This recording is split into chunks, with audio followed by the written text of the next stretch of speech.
नमस्कार, मी डॉक्टर परिणिता शुभदा रघुवीर. इयत्ता 10वी महाराष्ट्र अर्थात SSC बोर्डाचं आज आपण सुगम संस्कृतम हा पाठ पाहणार आहोत, ज्यामध्ये आहे चित्रपद कोशः.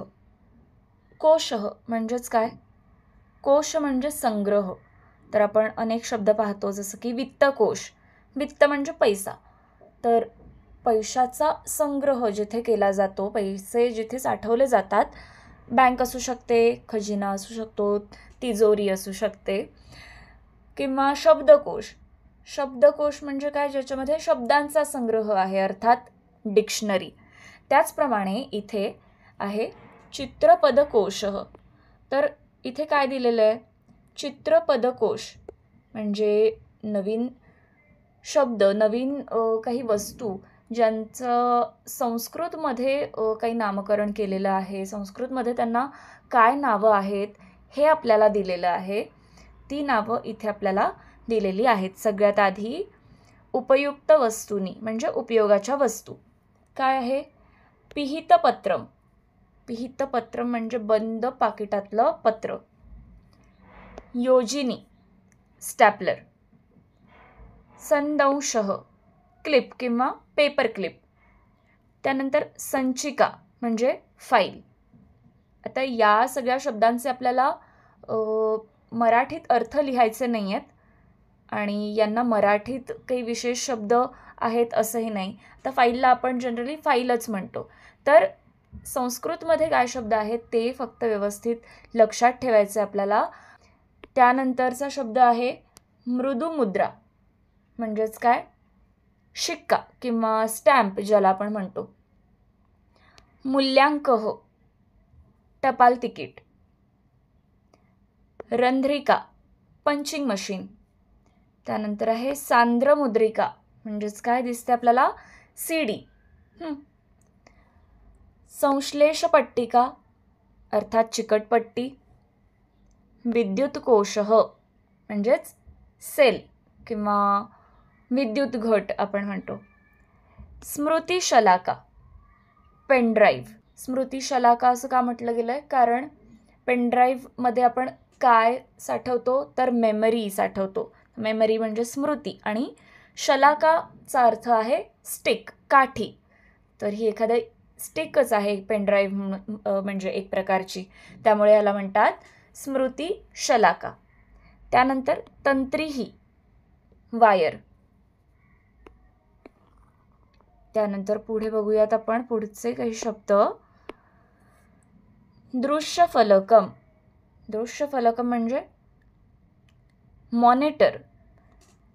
कॉम्प्युटर नाही किंवा संगणक नाही म्हणायचं, तर हा फक्त मॉनिटर ज्याच्यावर आपल्याला दृश्य दिसतं. अक्षरफलकम कीपॅड. पाथेय पात्र म्हणजेच जेवणाचा डबा. वस्त्रसूचीही. वस्त्र म्हणजे काय? कपडे. कपड्याला लावण्याची पिन, सेफ्टी पिन. त्यानंतर आहे वस्त्राणी. वेगवेगळ्या प्रकारच्या कपड्यांना काय म्हटलं जातं? उरुकम फुल पॅन्ट. अर्धोरुकम म्हणजेच अर्ध उरुकम म्हणजेच काय? Half pant. युतकम. युतकम म्हणजे शर्ट. आणि पादस्यूतः म्हणजे पाय मोजे. धौतवस्त्रम म्हणजेच काय? धोतर. शाटिका म्हणजे साडी. रांकवम म्हणजे शाल. स्वेदकः म्हणजेच स्वेटर. स्वेदकः का म्हटलं जातं? कारण स्वेद म्हणजे घाम. आपण जनरली थंडीच्या दिवसांमध्ये, हिवाळ्यामध्ये जेव्हा थंडी वाजत असते तेव्हा हे वापरतो आणि त्याच्यामुळे आपल्याला घाम उत्पन्न होतो, म्हणून त्याला स्वेदकः म्हटलं जातं. त्यानंतर दिलेले आहेत खाद्यपदार्थ. खाद्यपदार्थ, खाण्याचे पदार्थ. रोटिका म्हणजे चपाती. शाकम. शाकम म्हणजे भाजी. म्हणून आपण व्हेजिटेरियन लोकांना काय म्हणतो? शाकाहारी किंवा शाकाहारी पदार्थ म्हणजेच काय? भाज्या असतात ज्यामध्ये भाज्यांचा समावेश असतो. सूपः म्हणजे सूपच. अवलेहः म्हणजे लोणचं.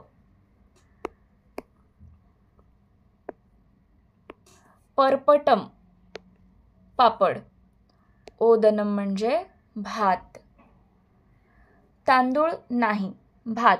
तांदूळांना तंडुलम म्हणतात, त्यामुळे भात म्हणजे ओदनम. पायसम म्हणजे खीर आणि कुंडलिका म्हणजे दिसते आपल्याला जिलबी.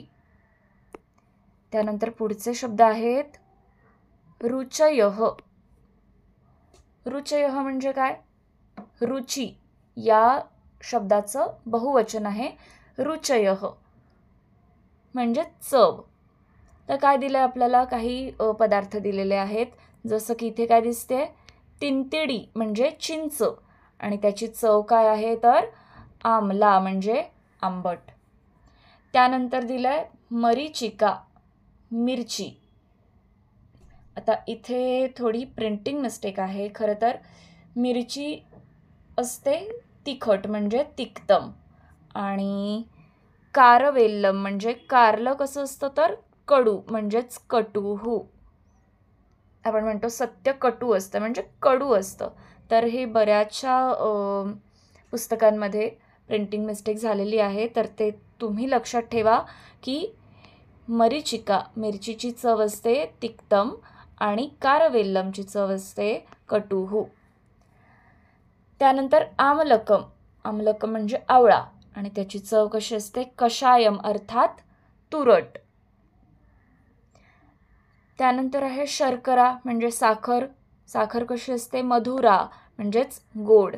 आता साखर, शर्करा हा स्त्रीलिंगी शब्द आहे म्हणून त्याची चव कशी दिली आहे? तो शब्द मधुर हा शब्दसुद्धा स्त्रीलिंगी वापरला आहे, मधुरा म्हटलं गेलेलं आहे. सैंधवम. सैंधवम म्हणजे मीठ, ज्याची चव असते लवणम अर्थात खारट. त्यानंतर पुढे जाऊया. पुढे दिलेत आपल्याला क्रियाहा. वेगवेगळ्या प्रकारच्या क्रियांना काय म्हटलं जातं? स्थगयती. आपल्याला चित्रावरून स्पष्ट होते. स्थगयती म्हणजे इथे थांबवण्याची क्रिया केली जाते. स्थगयती म्हणजे थांबवतो. त्यानंतर आहे पिदधाती म्हणजे बंद करण्याची क्रिया आहे, बंद करतो. त्या उलट उद्घाटयती उघडतो. निमीलयती म्हणजे डोळे मिटण्याची क्रिया दिलेली आहे, मिटतो. ज्वालयती पेटवतो. निर्वापयती म्हणजे मालवतो. दिवा पेटवणे आणि दिवा विझवणे किंवा दिवा मालवणे आपण म्हणतो ज्याला. त्यानंतर पुढचा शब्द आहे ददाती किंवा यच्छती. दा यच्छ धातू दोन्हीचा अर्थ एकच होतो, देणे. त्या उलट गृह्णाती म्हणजे घेणे, घेतो. त्यानंतर पुढचे शब्द आहेत माती. माती ती दुसरा नाही. आपण जी माती म्हणतो ती माती नाही, ती पहिला आहे प्रत्ययाचा, लटलकाराच्या प्रत्ययाचा पहिला ती आहे, म्हणजेच मापन करतो किंवा मोजतो. अन्विष्यती शोधतो. परीक्षते म्हणजे परीक्षा करतो किंवा परीक्षण करतो. चिनोती. चिनोती म्हणजे गोळा करते किंवा एकत्र करते. मर्दयती. मर्दयती म्हणजे मळणे. काहींच्या पुस्तकात पेशयते असा शब्दसुद्धा असेल तर दोन्हीचा अर्थ एकच होतो, मळणे. त्यानंतर वेल्लयती म्हणजे लाटतो किंवा लाटते. भर्जयती भाजतो. परिवेशयती वाढतो. गणितातल्या काही क्रिया दिलेल्या आहेत. संकलयती संकलन करणे म्हणजेच गोळा करणे, एकत्र करणे, तर ज्याला आपण म्हणतो बेरीज करणे. तर संकलयती बेरीज करणे. व्यवकलयती म्हणजे वजाबाकी करणे. गुणयती म्हणजे गुणाकार करणे आणि भाजयती म्हणजे भागाकार करणे. आता भाजयती आणि भर्जयती यामध्ये कन्फ्यूज व्हायचं नाही. भाजयती म्हणजे भागाकार करणे, आणि भर्जयती म्हणजे भाजणे. या 2 गोष्टी व्यवस्थित लक्षात ठेवायच्या. तर हा झाला चित्रपदकोश आणि या सगळ्या गोष्टी, ही सगळी चित्र आणि त्यांना संस्कृतमध्ये काय नावं आहेत ते आपल्याला व्यवस्थित लक्षात ठेवायचं आहे. परीक्षेमध्ये 4 मार्कांना हा प्रश्न येतो. 5 पैकी 4 कोणतेही शब्द पदं आपल्याला लिहायची असतात आणि त्या प्रत्येक पदाला 1-1 मार्क असतो. हातचे मार्क असतात, त्यामुळे हे मार्क घालवायचे नाहीत. लिहून पाठ करायचे, लिहून प्रॅक्टिस करायची, जेणेकरून ग्रामॅटिकल मिस्टेक्स आपल्या होणार नाहीत. तर अशा प्रकारे आज आपण चित्रपदकोश पाहिलेला आहे. तर तुमचे असेच आणखी काही डाऊट्स असतील, याबाबतीत काही प्रश्न असतील, यामध्ये काही कळलं नसेल, तर मला कमेंट बॉक्समध्ये कमेंट करून ते माझ्यापर्यंत पोहोचवा, जेणेकरून मी तुमच्या सगळ्या डाऊट्सचं निराकरण करू शकेन, सगळे डाऊट्स सॉल्व्ह करू शकेन. आणि त्याचबरोबर गिरवाण भारती या चॅनलला सबस्क्राईब करा आणि बेल आयकॉनचं बटनसुद्धा हिट करा, जेणेकरून येणाऱ्या व्हिडिओचं नोटिफिकेशन तुमच्यापर्यंत पोहोचेल. धन्यवाद.